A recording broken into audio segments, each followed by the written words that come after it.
Job chapter 39. Knowest thou the time when the wild goats of the rock bring forth? Or canst thou mark when the hinds do calf? Canst thou number the months that they fulfill? Or knowest thou the time when they bring forth?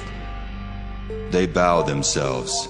They bring forth their young ones. They cast out their sorrows. Their young ones are in good liking. They grow up with corn. They go forth and return not unto them.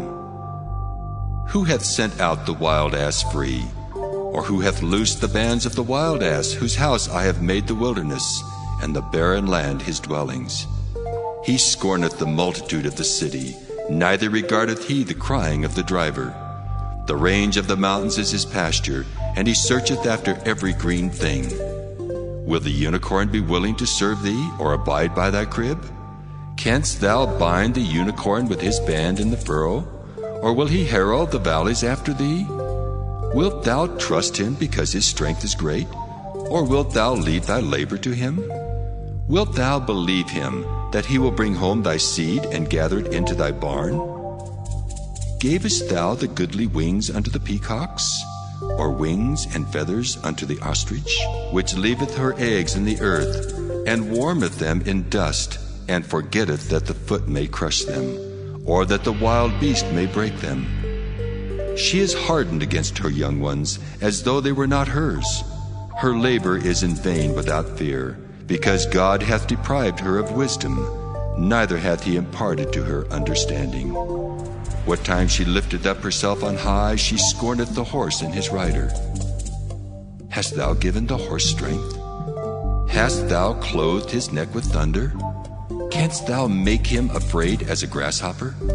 The glory of his nostrils is terrible. He paweth in the valley, and rejoiceth in his strength. He goeth on to meet the armed men. He mocketh at fear, and is not affrighted, neither turneth he back from the sword.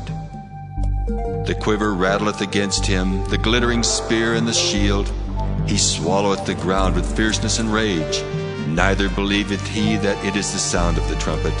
He saith among the trumpets, Ha, ha! And he smelleth the battle afar off, the thunder of the captains and the shouting.